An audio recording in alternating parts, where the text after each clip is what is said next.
இந்த வாரம் தொழிலில் நல்ல லாபமும் முன்னேற்றமும் இருக்கும். புதிதாக தொழில் துவங்க வேண்டும் என்ற எண்ணம் மேலோங்கும். தேவையான கையிருப்புகள் இருக்கும். குடும்பத்தில் சில விவாதங்கள் வந்து போகலாம். பிள்ளைகள் விஷயத்தில் கவலை வேண்டாம்.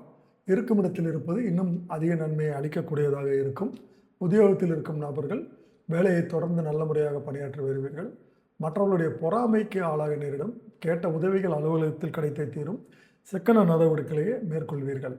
பெண்கள் நல்ல விதமாக குடும்பத்தை நடத்துவார்கள். மாமியார் மருமகள் பிரச்சனை என்று சுமூகமான சூழ்நிலை நிலவும். மாணவர்கள் மேல் படிப்புக்காக காத்திருப்பவர்களுக்கு நல்ல செய்திகள் கிடைக்கும். பெற்றோர்களுடைய ஒத்துழைப்பு கிடைக்கும்.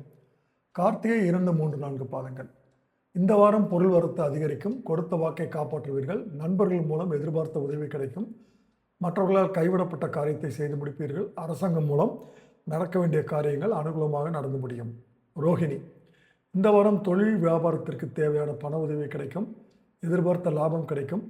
புதிய ஆர்டர்கள் கிடைப்பதில் சாதகமான நிலை காணப்படும். உத்தியோகத்தில் இருப்பவர்களுக்கு விருப்பமில்லாத இடமாற்றம் உண்டாகலாம். மிருக சீரிடம் 1, 2 பாதங்கள். இந்த வாரம் குடும்பத்தில் இருந்த சண்டைகள் நீங்கும். கணவன் மனைவிக்கு இடையே இருந்த இடைவெளி குறையும். திருமணம் தொடர்பாக எடுக்கும் முயற்சிகள் கைகூடும். வீட்டிற்கு தேவையான பொருட்களை வாங்கி மகிழ்வீர்கள். தந்தையின் உடல்நிலையில் கவனம் தேவை.